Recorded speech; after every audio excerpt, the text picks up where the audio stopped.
someone says may tubig naman sa agad, ano, how come we announce dito yung water reduction sa kabila nangyari. So I hope I can clarify those points today.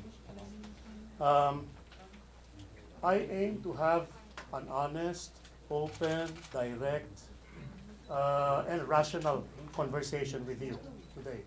And I do hope na nasuklian nyo naman ng mature and balanced reporting. I'm sure you're all respected journalists, and you know what I'm talking about, that we want to inform the public of the real situation. And that's what I'm here to do. Okay? So I have some slides just to anchor my thoughts on the situation. I will go through them. I'll be describing a few things. After that, I'll be open for your questions. Okay? Now, siguro to have a clear understanding of our situation, we need to first understand yung ating water source. There are mentions of Angat and La Mesa and our conveyance system, so I'll explain that for now. Right? I call this the Angat Dam system. And I call it a system because Angat Dam is actually a combination of so many facilities. You've got the dam, which has two dikes. Water is released through turbines, auxiliary and main turbines. It serves irrigation, power production, as well as consumption ng city natin. Umiray flows into Angat via a 30-kilometer tunnel from Umiray River. And then water is discharged down into the Ipo River. Kinaran ng kaunting weir na Ipo to raise the elevation of the river, so it flows through tunnels. So marami. But let's simplify it and call it the Angat Dam system. Right? Now, from Angat Dam, there is a conveyance that makes it flow into La Mesa Dam. I think you're familiar with La Mesa Dam. It's just a few kilometers from here. This conveyance is not one pipe. There are, first of all, 3 tunnels and then 6 aqueducts. The 6 aqueducts are interconnected. So 3 tunnels and 6 aqueducts. Water flows from Angat via these tunnels and aqueducts into La Mesa. And then from La Mesa, there are 3 aqueducts that bring water to the Balara treatment plants. We have 2 plants in Balara. Totally, their original capacity, and it's been improved today, original capacity is 1,600 million liters per day. By the way, I forgot to mention, itong rectangle na ito is what we call the portal. It's at the very mouth of La Mesa. As the water enters La Mesa, at the portal, that's where the water is split between Maynilad and Manila Water. We get 1,600 liters of water, 1,600 million liters per day. Maynilad gets 2,400 million liters per day. We also have a smaller transmission line that goes to a smaller plant, East La Mesa. The total production here is 1,600 million liters per day. This one can produce 150 million liters per day, so mas maliit siya. And all of them serve what we call the East Zone distribution area. But the East La Mesa treatment plant focuses more on the northern part. So that would be Montalban, or as we call it, Rodriguez nowadays, San Mateo, and Marikina.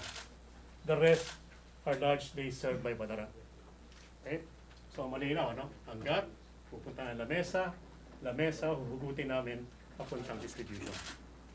For the quantities, we are allocated. Now, when I say we, NWSS is allocated by NWRB with 46 cubic meters per second of water. That translates to roughly 4,000 million liters per day. So, yun ang allocation ng NWRB. Yun ang karapatan ng NWSS na makatanggap ng tubig from Angat. Now, as I mentioned, 3 tunnels and 6 aqueducts. Manila Water gets 1,600 milliliters per day out of the 4,000. Maynilad gets 2,400. So, merong statement kami na we are getting water from La Mesa, mababa na ang La Mesa ngayon, kaya nahihirapan kami mag-distribute. That is true. Because in normal times, pupunta ang tubig from Angat, papuntang Lamesa. Tapos, Lamesa kukunin namin papuntang treatment plants namin. So now you've been hearing statements na ang dami-daming tubig sa Angat. Bakit kami nagrereklamo na Lamesa ubos na? Eh di kumuha ka na ng mas maraming tubig para mapuno ang Angat. There are two limitations. One is, we are allocated only 46 CMS, cubic meters per day. Yun lang allocation namin. Per second. So, theoretically, we should not be exceeding that. Yun lang makukuha namin. The other limitation is the conveyance. Right? The conveyance is dahil fixed ang taba ng mga tunnels and then the aqueducts, fixed din yung volume na kaya nilang tanim. At fixed din yung kanilang gradient, meaning, kasi by gravity yan eh. Nag-i-slide yung tubig sa pipe, no? Fixed din yung gradient. So, fixed yung kaya niyang dalhin. And that is 46 CMS. We learned that last year na talagang limitado ang 46 dahil as we speak with General Velasco, Administrator of NWSS, who's been very cooperative with us in trying to draw more water kahit kailangan namin, he actually requested NWRB for a higher allocation to 48 CMS. But even if NWRB would give us more water out of Angat, hindi kayang paraanin sa aqueduct, sasakal sa aqueduct. Ang makakarating dito, 46 lang, talaga, hindi natin kaya. No? So dapat patabain o paramihin pa yung aqueduct at tunnels. And that is being solved right now by NWSS. They are constructing actually a fourth tunnel. That fourth tunnel though will be completed pa by next year pa yun. Contractually dapat September matapos next year. Pero we're hoping we can accelerate it para naman by summer next year meron tayong additional tunnel. When that happens, we may be able to get more water from Angat kung papayagan ng NWRB. Remember, the water in Angat is not used only for Metro Manila, Rizal and Cavite consumption, but also for irrigation and power production. So shared yan. That's why NWRB has to balance the requirement. Now, ano ba ang nangyari ngayon sa ating advocacy ng water ng Angat? This is 1,600 million liters per day. That's our allocation. And that's the water we get from Angat. Through the years, demand has been increasing ever since we took over. Now, the way we cope with that demand is to reduce our non-revenue water, system losses. Our system losses when we started in 1997 was at 63%, meaning sa bawat 100 liters of water na pinoproduce namin, ang tumatapon, 63 liters. Mas malaki ang tapon kaya dumating sa customers. Noong 1997. Today, we are between 10 to 12%. Ang worldwide acceptable standard ng non-revenue water is anywhere between 20 to 25%. So Manila Water today is better than world-class standard in terms of controlling system losses. And because of that, we were able to meet the increasing demand ng metropolis. Habang tumataas yung demand, marami kami save na water sa non-revenue water na ipoprovide namin para sa increasing demand ng customers namin. And also increasing coverage. Nung araw, Antipolo, hindi ako cover yan. Now we cover Antipolo and other parts of Rizal, which is our mandate. We are required to cover those areas. But you can only save water so much. Saving more than 10-12%, exponential ang expense yan habang tumataas ang savings mo, mas malaki ang taas ng expense mo. Magiging expensive ang water, so we have to only do it so far. So maganda tayo dun ngayon. Today, we are already producing more than 1,600. Kita yung demand namin, noong 2018 up to 2019 and projection pa namin for the rest of the year. This gap here is the deficit. Right? Sometime February, we were averaging 1,740 million liters per day ng production. Now, ang aming nakukuhang tubig sa Angat is only 1,600 million liters per day. That means on the average, short kami ng 170, tama ba? 170. Roughly, may mga peak pa yan eh. Like halimbawa, pagka Sabado ng umaga, sa Montalban, marami naglalaba. Mataas ang consumption. So merong mga peaks ang consumption. Napansin pa nga namin pagka may fight ni Pacquiao, in between rounds, sumisirit ang demand dahil lahat ng tao sabay-sabay pupunta sa toilet para mag-flush pagka between rounds. But that's an amusing tidbit, but what is the reality is, if we are getting 1,600 million liters per day from Angat, and we are getting 1,740 average from Lamesa, that means yung tubig sa Lamesa, kinukuha na rin namin para punuan yung kakulangan ng Angat. So ano mangyayari ngayon? Lamesa will go down. Pero, and that started happening sometime 2016. So nakailang taon na tayo ganon. Every year, pataas ang demand, Lamesa will dip during summer. Pero swerte tayo kasi uulan naman ng tag-ulan, sometime from July to October. Mapupuno ulit ang Lamesa. Now, ang naging behavior ngayon ng Lamesa is this. Wala na rito yung 2016 kasi medyo konti lang yung dip. Pero 2017, during summer, it will start dipping. 2017. June, simula ng ulan, medyo aakit na yan, babalik ulit to the normal level by December. But in 2018, mas malakas ang bagsak dahil lumalaki ang demand. Tapos, it will hopefully recover. Siguro ito bumagyo ng sunod-sunod kaya tumaas eh. But because we keep on drawing from La Mesa, it goes down to a level that is not normal anymore in December. Hindi na siya naka-recover in December. That's why, in 2019, we started the year ng mababa ang level ng La Mesa. And it dipped now. It dipped so low that it affected our distribution. So far, clear, no? It dipped so low, it will recover hopefully pagka tag-ulan na ulit. So, we are drawing from La Mesa combined with what we get from Angat, but we are drawing more than what Angat can supply. Now, I guess the question is, hindi ba nakita ito ng matagal na? We've been talking about this for a number of times already. I think I was so happy that the regulator, Patrick T., I think this morning, made a Facebook post. I think you just need to look for it. Ang ganda ng sinabi niya eh, we had actually been talking about it. And that's the truth. And that's why Administrator Velasco and I have been collaborating on various water sources. Kaya lang, naghahabol tayo ngayon because in the past administrations, there were no new water sources constructed. Ang nangyari nga lang, nag-construct kami ng isang planta which is still being constructed in Cardona to draw water from Laguna Lake, just to tide us over until the Kaliwa water source gets constructed. But that source will be energized partially before the end of the month. That will be a total of 100 milliliters per day lang.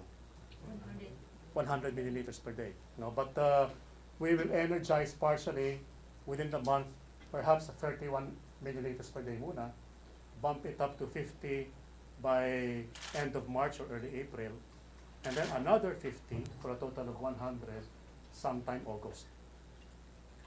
That's why we're doing that. But really, we are catching up. Kaliwa Dam has been delayed. It's a good thing that this administration today, General Velasco, was able to get it back on track. And it's finally awarded and it's finally mobilized. But it has already been too late. So we have to institute measures. Now, we saw it coming. Nag-delay ang Kaliwa. And admittedly, we had some experience. We experienced also some delays on our Cardona plant. So what have we been doing? We are drilling quite a number of deep wells today. We are hoping that by April we will have deep wells that will provide 30 million liters per day more of capacity. And then by July, there will be hopefully 80 million liters per day. We are hoping we can bump it up to 100 before the year ends. But alam niyo naman ang deep wells, magdi-drill ka, and then you test the quality and the yield. Sometimes malakas, sometimes mahina, sometimes the quality is good, sometimes the quality is bad. So there's a little bit of risk. So it cannot be an exact science. But we are drilling a number of deep wells. As early as January, I had spoken with NWRB Chairman Bill David, and we are asking for more permits for more deep wells. General Velasco learned about that, and then yesterday he committed to immediately work with NWRB to provide us the permits to deliver more deep wells. I think he's made some announcement about that as well. So, ito ang pictures ng lamesa ngayon. This intake, ito ang intakes namin. I guess a better picture is this. This is an intake. Ang intake works where the water level is let into this shaft. It's actually a shaft. Bubuksan yung bintana na to para pumasok yung tubig, para underground, mag-flow siya from lamesa to Balara. But see, because the water is so low, naka-expose na yung intake. So this first level of intakes, hindi na lang nagagamit yan. Wala na pwedeng pumasok ng tubig. Ito, meron pang konti. Meron pa ditong sa ilalim na pwede pang kumuha. But because the water level is so low, what we have done actually is we constructed some floating pumps. Naglagay kami ng mga parang balsa, nilagyan namin ng mga pumps, nilagyan namin ng power para higupin yung tubig pa sa malalim na portion. And pagka mababa to, pwede namin itong dalhin sa isang mas malalim na lugar, hugutin ng tubig, tapos ipapump niya pa at dito pasok sa intake. Just so we can get more water. Now, because bumaba na ang lamesa, that means we cannot draw water from lamesa going to Balara anymore. Fortunately, we have what we call a bypass channel, which means the water from Angat, we can divert directly to Balara. Hindi na dadaan ng lamesa. But that bypass channel is limited to 1,600 million liters per day. I mentioned earlier that on an average we are producing 1,740. So, kapos na tayo ngayon. And then, ang kumukuha na lang ng tubig from lamesa into the intake would be yung aming maliit na planta sa Isla Mesa. Saan may pupuntang Montalban and San Mateo and parts of Marikina. So we are short. What we did then is, kung ganon, we need to constrain demand. And one way to constrain demand is to reduce pressure in the system. Kasi pagka ni-reduce mo yung pressure, kaya naghugas ka ng kamay, mas konti ang tubig na lumalabas, pero konti yung sasayang. So we reduce pressure. What we did, if we reduce pressure, we have to announce that. We announced it last May 6th?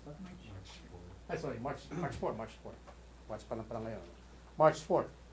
We announced that there are a number of areas that will experience low pressure to no water for certain hours during peak situations.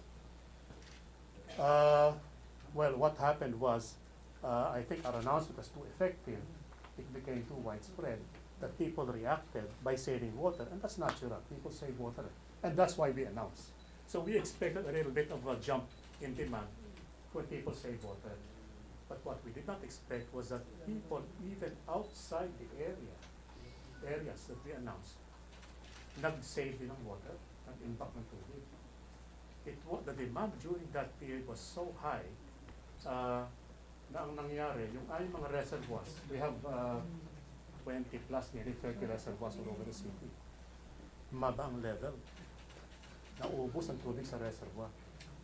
Now, when that happens, mawawala ng tubig yung mga sinaservisyohan.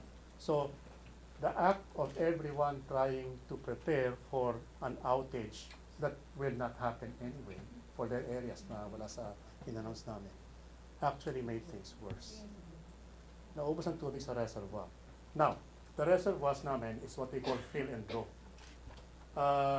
Pagka-araw, the reservoir, water flows from the reservoir to serve our customers.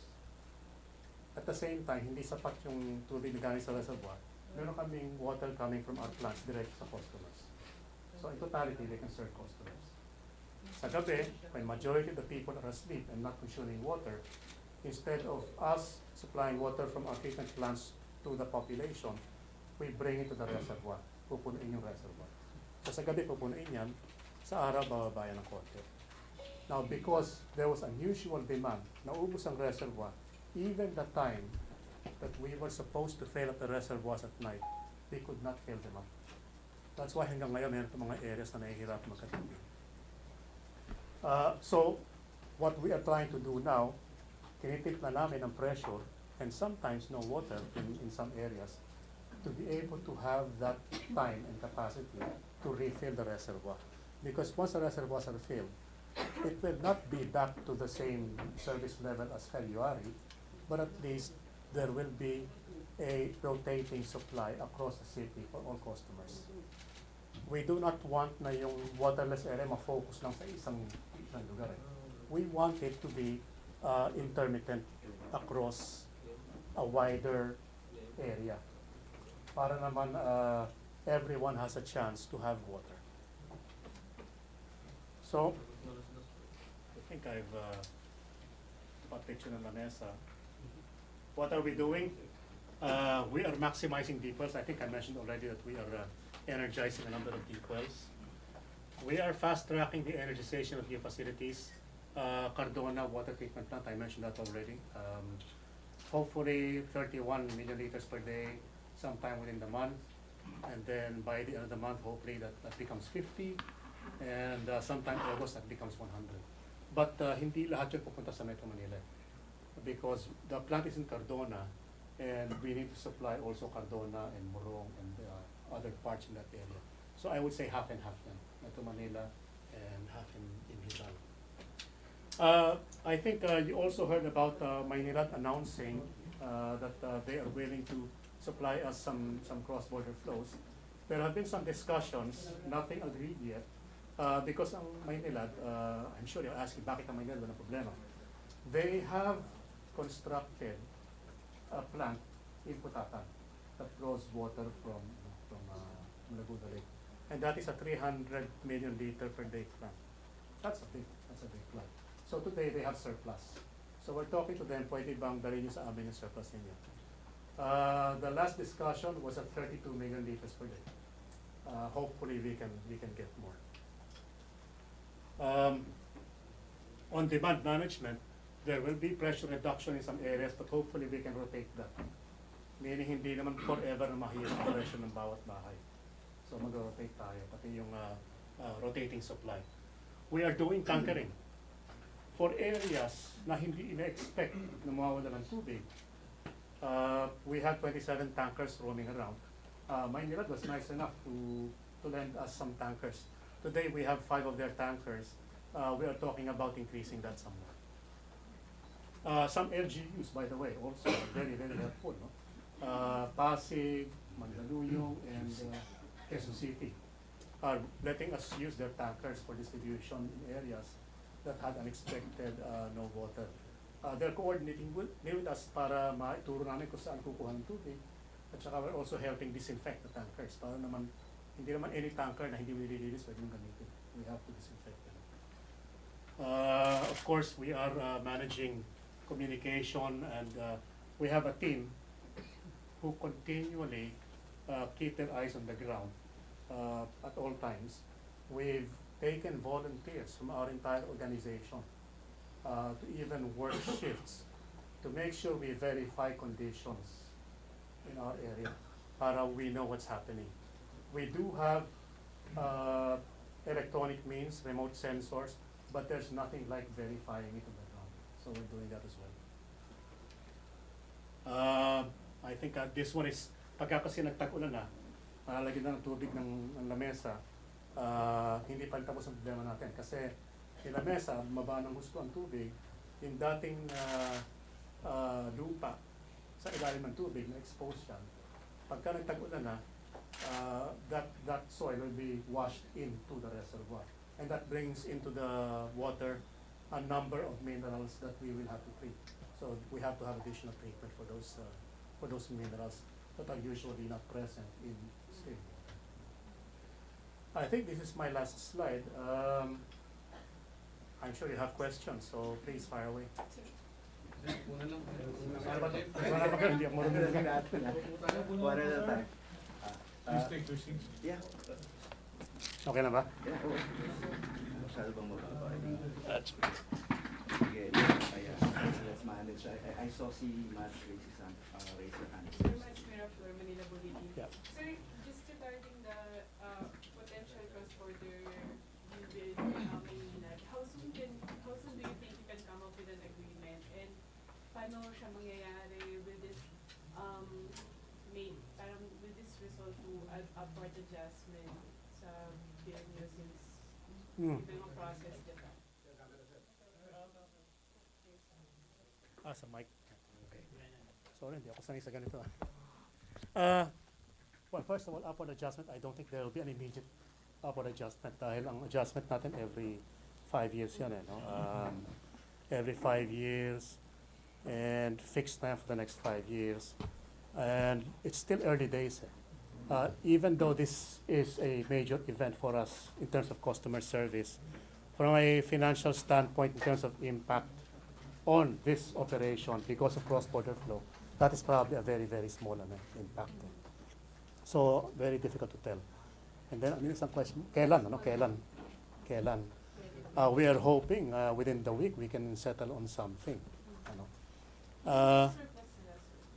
Ilan yung surplus nila? I'm not aware at this time. See, it's a very complex situation. Kasi, for example, nung ang Maynilad nawala ng tubig dati, kami nagpa-cross-border flow. There are somewhere between 7 to 8 interconnection points that we can supply them water to from our plant. Kasi nung araw kami may surplus. Pero, just because we were able to supply to them doesn't mean they can supply to us in the same points. Kasi ang water flows downwards. So, if our water flows down into an interconnection point in Manila, it would be very difficult for them to make the water flow back up to us. So we have to look at a technical solution. At the same time, we have to factor in non-revenue water. Maynilad's non-revenue water is well above 30% today. We are at 10 to 12%. So every water that they produce, that they bring to us, has an added 30+% volume to it because of the losses. We have to factor that in as well. So it's a technical discussion at this point. We're looking for the optimal point where we can have a cross-border flow that will not impact our withdrawal from Angat that much. Sir, Binaret from GMA7.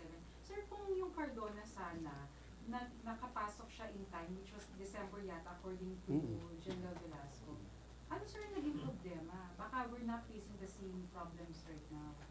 Yeah, well, I will admit na if Cardona energized on time, then we would not be facing this severe a problem today.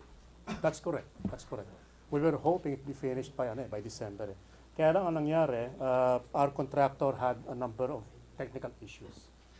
Specifically, when they treat water kasi sa planta, there is what we call a pipe to discharge some water back to the lake. That pipe nasira. So they have to repair it, and they have to re-look at the design and see ano ba ang tamang design. And that's why that has been solved already, partially. Kaya po pwede kayo mag-energize ng 31 MLD sometime this month, and then another up to 50 by end of the month. Sino sir nagkulang doon? Or may pumalpak po ba? Sorry po. It was, I would say, an inadequate design of the discharge pipe. Hindi lang yun, ano? The delay was, that's the last delay. There were a number of other delays. One of the delay was there were unexpected rock formations when we started excavation. Kung napunta na kayo sa Cardona, may bundok yan na medyo kinarve namin. No? And it is not unusual na pagka naghukay ka, hindi mo alam yung nasa ilalim masyado. You do as much geotech analysis as you want by punching holes to the ground. Pero kasi you don't punch holes to the ground everywhere naman eh. So maaaring masalisihan ka ng mga malalaking bato pagka nangyari o napakahirap i-excavate. So there have been delays on that aspect as well. Sorry. As I said, it's been partially fixed now. That's why we can distribute 31 million liters per day sometime this month and up to 50 by the end of the month. And then we will have a final fix sometime June, I think, June. So we will bring down the system for a day to install that fix. And then by August, we can have the next one. Sir, one more na lang. Sir, hindi raw na complaint sa ibang customers, hindi raw nasusunod yung schedule. Yeah. Okay, that's true. That's true. What has happened is, as I mentioned, meron kaming announcement nung simula na itong mga areas na tumawalan ng tubig. Kaya lang because of kumalat yung balita na maraming mawawalan, nag-save ng tubig ng mga customers, yung mga reservoirs namin kahit sa ibang lugar, hindi doon sa areas na affected dapat. Even Balaran na affectuhan. Bumaba ang reservoir, naubos, so nawala ng tubig. So, maraming nagalit na customers, and I understand completely, na nagalit sila sa amin dahil nawalan sila ng tubig, wala naman sila sa listahan. So that is correct. What we're trying to do now is to make the reservoir recover para naman we will have some normalcy. So ngayon, sir, hindi pa siya fully recovered? Hindi pa siya fully recovered. Kasi matakas pa rin ang demand eh. Sa gabi aakit ng konti ang reservoir pero hindi pa rin mapupuno. So we are looking at a solution today na perhaps we will force a very low pressure into an area para lang mapuno na yung reservoir. Once napuno na yan, then hopefully we can have a more normal situation. Kaya sir, pwede natin ma-achieve yung We are still studying it right now. Meron kaming what we call a collaboration room. Right now, as we speak, some of our engineers are discussing. Hindi lang kasi, it's not just one reservoir. We have nearly 30 reservoirs across the concession area.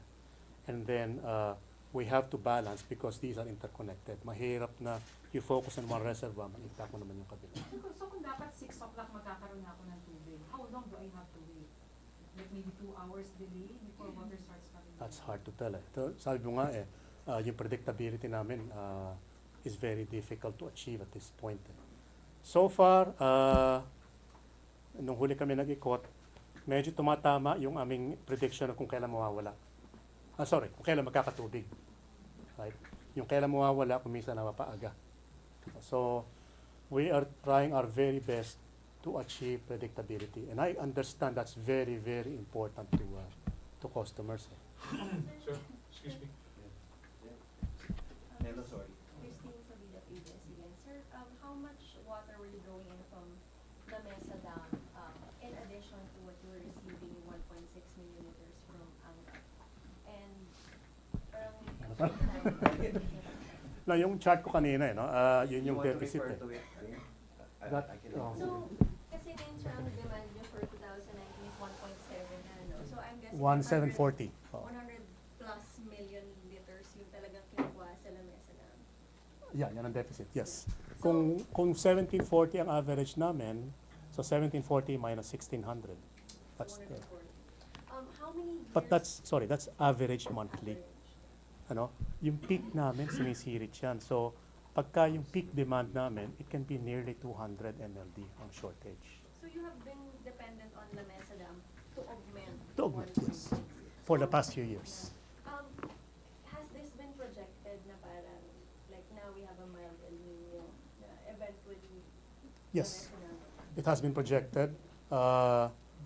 Unfortunately, the projected solutions were delayed. Kaliwa is now, nung una ko marinig yung Kaliwa, 2017. And it kept on getting delayed, now it's 2023. Admittedly, yung Cardona plant namin, na-delay ng a few months. So you're Hopefully that. really expecting like this would all be set up by 2019, that you wouldn't have this problem? If we did, yes, we would have this Is problem. it right to say, sir, na mas mataas yung pag-akyat ng demand nyo compared to Maynila? Or just because they have, I know yung kanilang Laguna Lake, I think 7% of their water supply comes from Laguna Lake, right? I cannot answer that question dahil I don't know the Manila's data very well. No? I do know that our demand increases around 3% every year, sometimes 4% on some years. A 3% increase is between 40 to 50 million liters per day. That's a lot.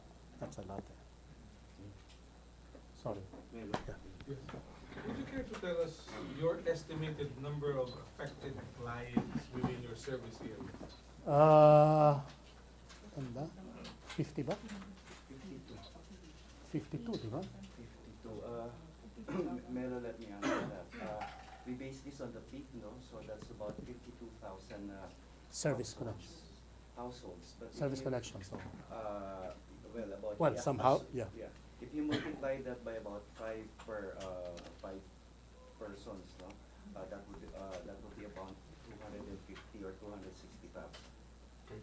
Now, with this kind of situation today, how much or how big are the revenue losses of Manila Water because you don't supply enough water? Hard to predict at this time. We're so focused muna on providing water service. We honestly haven't looked at the financials yet. Really? Very difficult. Yeah. The Well- reason I ask is, with the rising condominiums in Metro Manila, particularly in your area, Covalence area, definitely there will be thousands of people within these buildings. And definitely if they have no water, hospitals are also complaining of lack of water pressure. How would we respond to them? Just this morning, I was so happy that Secretary Duque actually went to my office this morning, DOH Secretary. And I was so impressed because he, unannounced, he came to my office and he wanted to get assurance that his hospitals would not run out of water. Where do you find a secretary like that who is so concerned about his constituents? I'm sure all the secretaries are concerned, but he had the initiative to visit Manila Water directly and What did ask. you tell him? And my response to him was, our top priority are hospitals. In fact, we made some calculations on, for example, Rizal Medical center. Medical Center. No? Pinag-usapan namin kanina yon. Now I know we got the monthly consumption. We are now looking at the daily consumption. We are now assigning some tankers to Rizal Medical Center. But really, kasi ang Antipolo, relievo ng bomba yan eh. We pump water from Kingsville into Siruna, into Lukban, and then to the top of Antipolo. So maraming bomba yan. And each of those pumping stations would have reservoirs. Eh, naubos yung level mo. So really, if we can refill those reservoirs, then at least the constrained supply through tankering would be minimized. One last point. What about fire hydrants being used by Bureau of Fire Protection and fire volunteers? I'm not familiar with fire departments using it. I am familiar with LGUs that have volunteered to help us. Perhaps they mobilize their fire departments for that purpose as well. I'm not sure. But there are LGUs who have coordinated with us using their tankers, and we've provided to them specific hydrants that they can use. Kailangan kasi coordinated sa amin yan. Otherwise, kung walang coordination, mawawala ng tubig yung area na we meant to have Would you water. also be concerned about the water quality that these tankers would supply the people? Yes, we are. And that's why we want them to coordinate with us because we disinfect the tankers. Very good. Sir Caroline po from CNN Philippines. Sir, in relation po doon, may mga reports po na brown yung tubig na lumalabas sa ibang areas, for example, in Mandaluyong. I am not sure if that is related to our situation. We will have to address them on a case-to-case basis. Excuse me, we just wanted to check from the faucets or kasi yung thoughts ko is that because the lines have been kumbaga without water for quite some time. So normally kapag nagkaroon ng tubig, ang una medyo Ay. nagkakaroon ng Yung mga na-imbak sa pipe nila na-imbak na sa pipe, no? So I don't know if you're referring to the color straight from the faucet or From the from the faucet, fire sir. trucks? From the faucet, sir, kasi may mga videos po na ano eh, brownish yung tubig from the faucet in Mandaluyong area. That could be because nga na basyo yung pipe. And yung basyo, like pipe sa bahay, kung minsan, some of them could be GI, may kalawang. It will be just a matter of turning it on for a few, maybe a minute. It will turn clear pagka ganun. Sir, kailan po ay, sorry. Sige, after you then, Jack. Sige. Sir, kailan po nag-start na nakita natin yung trend na palaki po yung demand compared dun sa 116 allocation? Kailan? The demand has always been increasing since 21 years ago. It's always going up. Oh. Pero kailan po yung parang humihiwalay na talaga yung Lumampas linya? sa 1,600, sometime 2016. 2016. Yes. And sir, you were telling us earlier na lagi nang sinasabi ni Manila Water, nag-warning na sila tungkol dito. Sir, kanino po specifically natin ito binanggit? We're not just warning, we are collaborating with NWSS in developing new water sources.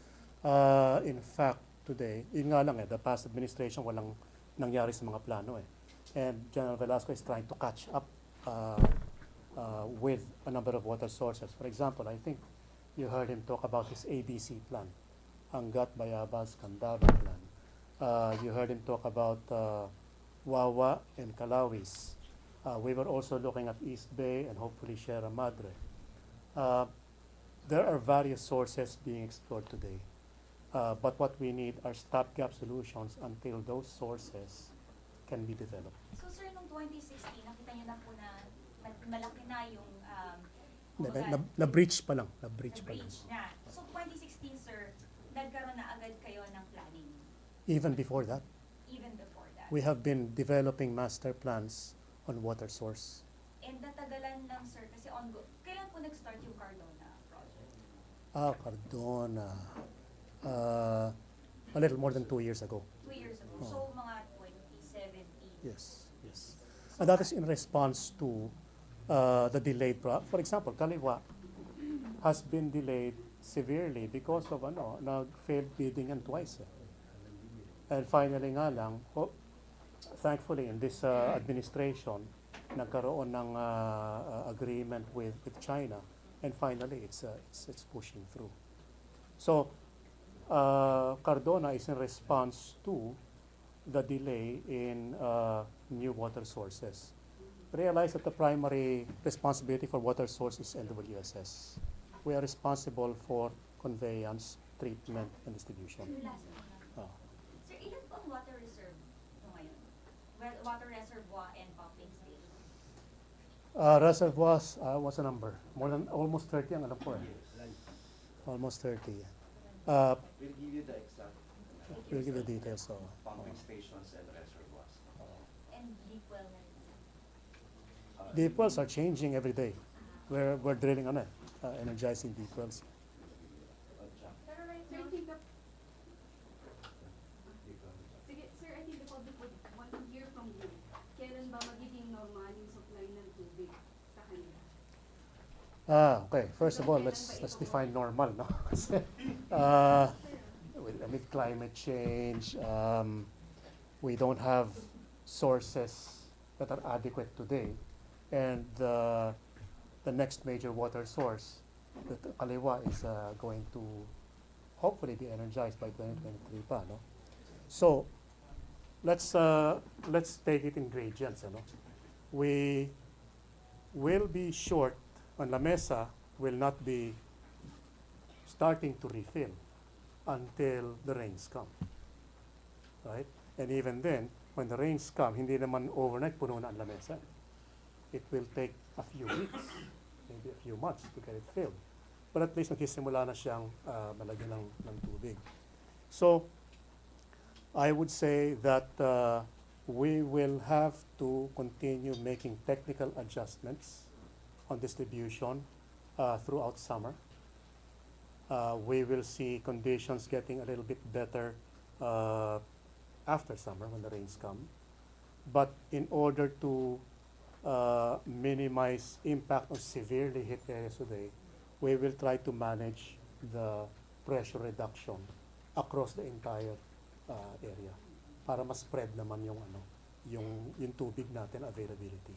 So I think the public would want to hear from you, kailan kaya? Ang alin? Kung kailan sila makakakuha ng sapat na supply ng tubig, hindi mararanasan yung ganito. I would say at least throughout summer. At least. It can be, no. What I'm saying is, throughout summer, we will have below normal conditions, right?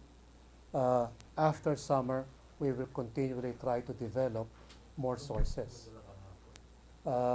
We will probably have to update you again towards the latter part of summer.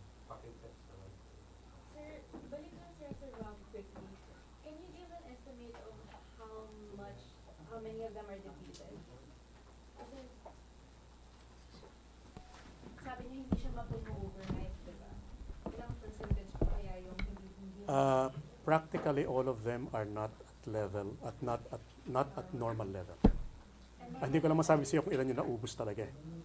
normal level is, Iba-iba yan. But sir, how soon do we, how much time do we need to refill the reservoir?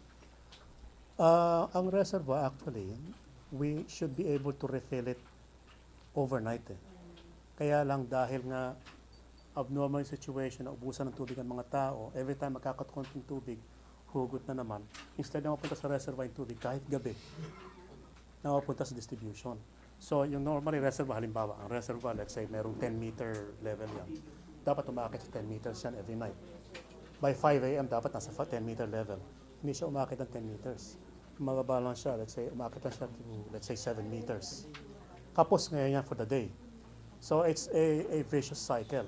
Kapos siya for the day's distribution, maubusan naman ng tubig yung mga tao sa araw. Pagka nagkatubig ulit, mag-iigib sa gabi, the time meant to refill the reservoir. So we have to figure out a way of severely reducing pressure at a single time para ma-fill yung reservoir para mag-normalize yung kanyang up and down filling.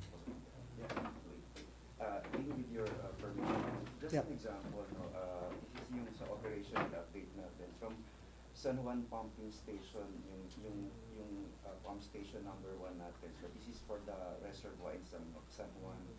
The floor level is 43.5, but as of 12 noon today, it's only at 44.20. So if that's an example Yeah. na we're really finding it difficult na mataas. That's elevation. No? That's Hindi elevation. level yun. Yeah, No. that's elevation. Yeah, yes please. Sir, Bill Santos from TV5. So, just to clarify, sir, even if fully energized na yung Cardona, and then yung sa cross-border deal with Maynila, which sabi nila yata 50 MLD, it will still not be enough to cover yung deficiency nyo for this summer. Yes, that's why we're looking for other means to augment. I would also advise people to conserve water. Talagang conservation is the key. Unless we get heavy rains and La Mesa is filled again, we will not have sufficient water to draw from. So, meantime, conservation also is something we would advise the public. Sabi nyo kanina, sir, parang nakasama pa yung yung announcement since people overly compensated. Parang ganun, mas nasobrahan sa pag-impact. So meron bang information, parang may lapses ba dun, sir, in terms of dissemination or? Well, we will have to. How could that have been done better? We continually reassess that if you look at you've seen the announcements, diba, they're very detailed naman, barangay level and we say from what hour mawawala tsaka what hour magkakaroon, but somehow the reaction was widespread. We'll have to analyze this some more. Ano ba nangyari? Is it because of people talking to each other and they became overly careful? Ganun ba nangyari? O baka nagkulang din kami sa announcement namin. Maybe we should have been more specific down to the street level. Kasi kung halimbawa sinabi mo, barangay X, kapitbahay si barangay Y. Baka yung barangay Y, ninervyos din nag-save din siya. So, we are assessing how we can communicate this better. Today, we have volunteers all over our organization working 24/7, kumakatok ng mga bahay para pinpointed nila kung ano yung nangyayari sa bahay at sinasabi na, ma'am, bukas po, baka mahina ang pressure nyo mula alas 6 ng gabi hanggang alas 10 ng gabi. So very, very specific. We cannot do that forever. That is too exhausting for any organization. So we need to figure out a more efficient way of communicating and more accurate way of communicating. So yung sa Maynila, 50 MLD, could that have, pwede ba i-upsize yun? That never came from me, 50 MLD. Ano ba yung pinag-aralan niyo, sir? Nung huli kami nag-uusap, nasa 32. 32. But could that still be bumped up? That's what we're trying to work on. Up to what kaya, sir? I don't know. I don't know what their excess is at this time. Yeah. When do you arrive at the decision? Hopefully within the week, we can talk about it. But you know, it's a two-party conversation. We want it tomorrow. So Right. do you need the approval of NWRB for that? For what? For the cross-border water? I don't think so. No. And if ever you decide, you agree on a cross-border deal, how long will this last? While we need the water and while they're willing to give it. And MWSS, sir, mag-set ba ng tariffs after the fact na? Last time this happened, nung kami na cross-border flow sa Maynilad, we agreed on a tariff and then it was approved by the regulator. So, After they draw water from you? No. Hindi na kailangan ma-set bago may humugot ng tubig. Parang ganun. what's the question? The tariff rates will come after the No. We have to agree on the tariff rates first. first. Oo. Kailan po nangyari na tayo naman ang nagbigay po sa 2010 ba yan? El Nino? Sir, an NWSS official is saying na baka raw po hindi na ma-maximize yung water coming from Angat because of possible leaks. Well, leaks are measured by losses. Our losses today are between 10 to 12%. The worldwide efficiency standard is 20 to 25. That's the way I'll answer that question. Sir, sir, can you give us a picture lang po? Like, how did yung, kumbaga, panic story happen? Aling areas lang po dapat yung mawawalan ng tubig? At anong areas pa yung nadagdag na nawalan ng tubig because a lot of people stored water? Nasa ba announcement natin? Para, We had a first announcement on March 4.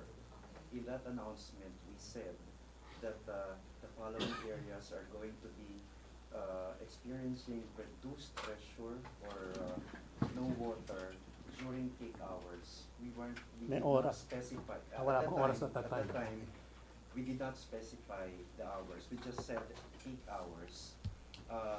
And normally you have variable peak hours. You have peak hours in the early morning, starting around 5 to about 7. And then there's another peak come lunchtime, around 8 to 12. And then another peak early in the evening from 5 to about 8 o'clock. That was the initial announcement. And the areas affected are supposed to be several barangays only of Pasig, of Taguig. There are 2 or 3 barangays, I think, in Marikina, 2 barangays in Quezon City, and some barangays in Rizal. So, nung Mandaluyong? At that time, wala. there was no Mandaluyong. So No now- Mandaluyong. Yeah, Mandaluyong, ang daming nawala ng tubig, you know. Even Katipunan, nawalan ng tubig. UP Town Center, naubos ang tubig sa system. That was the initial announcement. Pasig, Taguig, Marikina, Quezon City, But and and Rizal, no, Rizal. several. I think to be more accurate, kunin lang natin yung It's- original announcement. yeah, Para accurate. it's there naman, no. Yung areas na yun, no. Maybe Ding, you can relate the story of the San Juan Reservoir kasi it's the one that. Yeah, ang San Juan Reservoir kasi we have 2 reservoirs there. Isang 111 million liters. It's a huge reservoir. And another one at 56. Dalawang reservoirs yan. No? Naubos yung yung bumaba ang tubig. Dumapa ang tubig yan. naubos. So if you think about it, San Juan Reservoir, that's near Horseshoe. Eh, yung aming area na binabanggit, nasa bandang, ano ba to, west side, west side. Pasig, Marikina, Taguig. So that is quite unrelated, pero somehow naubos. So we continually try to evaluate how can we have communicated better. One calibration is, as Jeric mentioned, yung unang announcement namin, sinabi lang, mawawalan kayo during peak. So yung subsequent announcements namin, may oras na yon kung kailan kayo mawawalan. Ang hirap lang sa ganung announcements is, kailangan eksakto. Pagka nagkamali ka ng konti, and chances are, we're not perfect. Maraming mga galit pagka na-off ka ng konti. But then we'll have to bite the bullet. We have to at least provide them some certainty, plus or minus. So bakit, kunwari sa Mandaluyong, may ilang araw na, you mentioned na may mga water naman from the pipes, na diretso. Ano ba yun, parang nade-divert na nabubuksan sa ibang barangay? Well, Kasi yung ibang barangay, wala. Mandaluyong kasi is hilly area. Pag ganyan-ganyan ang Mandaluyong, di ba? Ang Mandaluyong San Juan, right? So if you have peaks and valleys, very challenging ang distribution yan. Pagka dumapa ang reservoir mo, pagka kasi mataas ang level ng reservoir, by gravity, nag-flow ang tubig mo, malakas ang pressure. Pero pagka dumapa ang reservoir, mahina ang pressure mo. Kung mahina ang pressure mo, yung mga medyo mataas-taas na area, hindi kaya umakit ang tubig. So that's a challenge. Now, if we can refill that reservoir, then we can bring some normalcy. I'm not going to say I hope you will not quote me as saying everything will be back to normal. Some normalcy to the situation. Would it be correct to say now na we shouldn't be blaming El Nino directly? It's a supply and demand problem, and El Nino aggravated it. It is correct to say El Nino aggravates it. Kasi nga, there is so little rain nowadays. Hopefully, kahit kaunti man lang mayroong mga stray bagyo or stray rains na pumasok sa lamesa, makakatulong ng konti. But it aggravates the situation. Sir, may mga factors ba yung tinitignan ng dahilan kung bakit po nagkaroon ng unusual na demands sa tubig? Factors na tinitignan. I think it's the misperception of our announcement. Whether it's there's a better way we could have announced it, or it's a misperception on the way it was interpreted, we'll have to find out. I mean, yung, from 2016 po, kung bakit 2016. Bakit tumaas? No, there's nothing unusual about pagtaas ng demand from 2016. From 1997, ever since we started, demand continually increases. It's like population. Population keeps on growing every year. And as population grows, there are more people consuming water, mas lumalakas ang demand. So talagang projected na po talaga na magkakaroon po ng shortage, kaya pa yung naghahanap ng mga bagong sources. We don't project shortage, we project demand. And then we try to plan on how we can develop water sources to meet the demand. So ang ultimate solution po dito is new sources of water. Of course, yes, that's correct. So what does it say na yung ganun na solution has already been impressed upon us during the 2010 El Nino? Pero here we are, almost 10 years after. Now we're facing this, and this is not even severe, just mild El Nino, without a solution. 10 years before, after it has been impressed upon the government and private sector na kailangan. What's the question? What does it say, sir, na after that 2010 episode, we're still facing this problem? Well, see, we are always prepared for El Nino. As what we have proven in 2010, we can handle El Nino through our reservoirs, na may storage yung reservoir namin, through La Mesa, which is our reserve. Reserve namin yung La Mesa. Kaya lang, because umakyat na masyado ang demand, even our spare, nagamit na namin. Right? And we continually counted on a new water source every year, which kept on getting delayed. Wala na kaming reserve. So it's not about inability to manage El Nino. simply a matter about running out of, well, demand outpacing the constant supply na nagamit yung reserve namin that we usually use for El Nino. El Nino exacerbated the situation. Sir, but yun nga po, so why did the demand increase? So is it because of the many condos that's being built? So to which do you attribute that? Population. Population lang, sir. So madami lang yung tao dito sa Well, Manila, kaya. population and development of the city. You know, we haven't checked lately, but as the economic development of a city accelerates, in some ways, in many ways, also consumption ng bawat tao. Ano?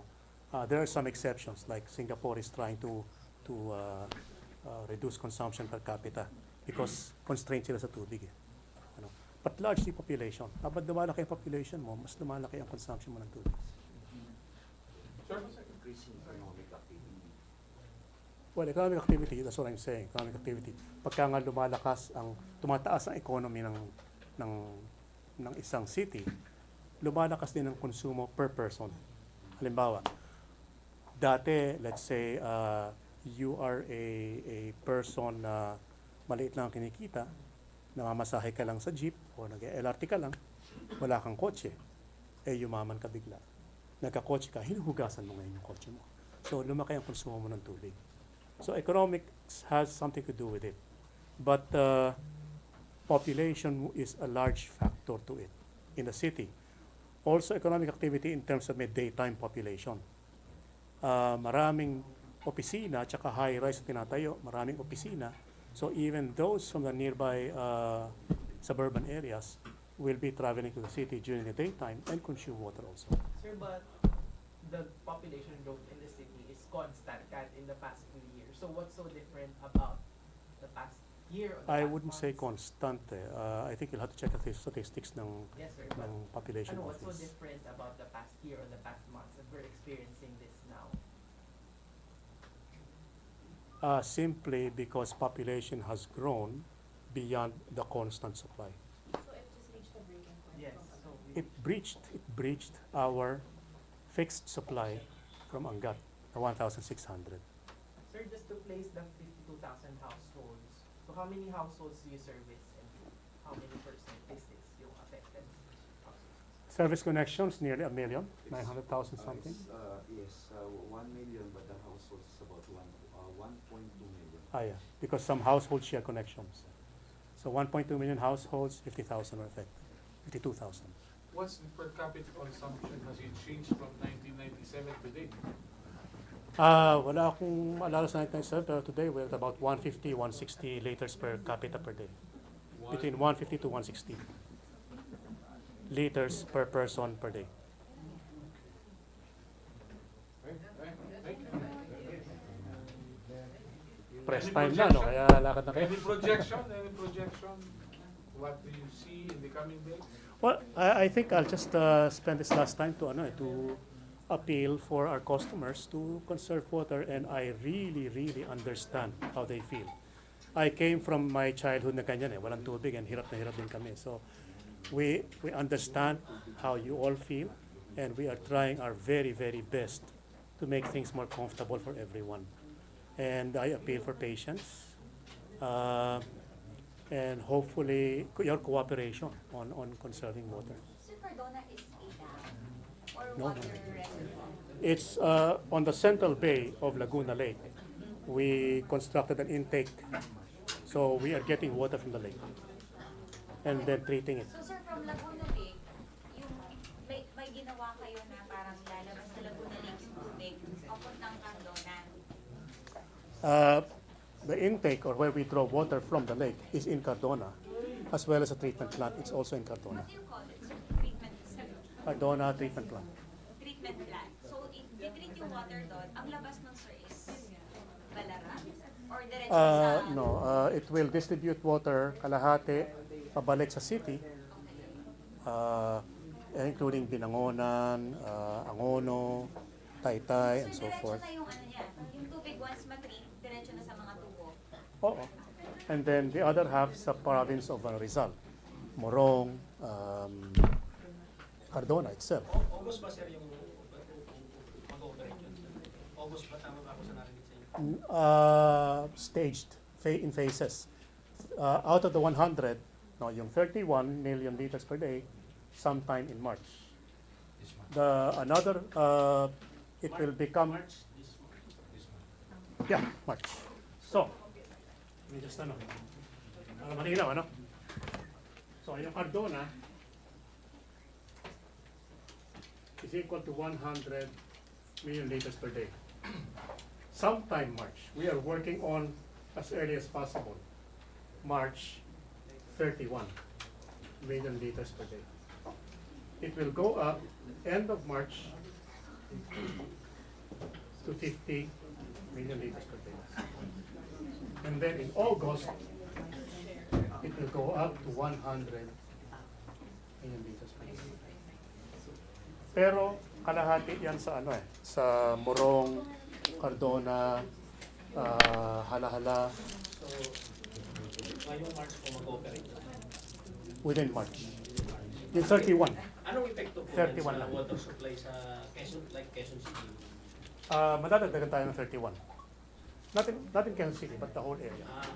Akala ko doon lang siya magsuservice dun sa lahat na pala yun. Makakatulong sa Quezon City dahil pagka dinala mo yung tubig sa, let's say, Binangonan, yung dating dinadala mo from Balara to Binangonan, ilalagay mo na ngayon sa Quezon City. So, makakatulong din. So, kulang pa rin yung supply na yun para sabihin mag-normalize na ang water supply. Kulang pa yan. That's why we have to construct more deep wells. Kaya mga swimming pool sa mga condo, kailangan ba? Huwag mo ng swimming pool. It will be up to Kasi marami yun, di ba? It will be up to the condo administration, but if I were condo administrator, siguro tipid muna. Sir, hindi ba kayo nakikita sa susupply ng mga truck ninyo as an immediate solution sa mga... We are tankering. Wala daw pong nakikita sa pinunta naming barangka Mandaluyong. Meron kami naka-assign sa Yung Mandaluyong. fire protection daw po. We have 27 tankers today roaming around. Saan po siya nag-iso? We can give you the schedule. Marami yan. Sir, bakit nga po hindi exact? Bakit nade-delay po yung ina-announce na water like delivery to areas? Tankering. Tanker Yes, o kasi like supposedly sabihin sa mga tubig ng night, pero hindi dumating. Na-traffic lang. Ang nangyari kasi doon, the water will reach an area pagka nag-build up yung pressure. Right? But because there is abnormal behavior as well as yung reservoir, so minsan hindi accurate yung application. We are trying to make it more predictable. Once na-fail up yung reservoirs, maaaring predictable. Sir, yung design problem po, kanino pong naging problema yung sa Cardona? That's why it led to delays. Sa inyo po ba o sa contractor? It's a design and build. Design. So, sino sir ang Meaning the design is the responsibility of the contractor. contractor? So, sila po, not coming from Manila We Water. didn't design the plan. So, wala po sa inyo yung problem. Pero sir, it's owned by Manila Water. Sir, ang may responsibility to build extra water reservoirs are the concessionaires, but you need approval from the MWSS. All our projects are approved by MPSS.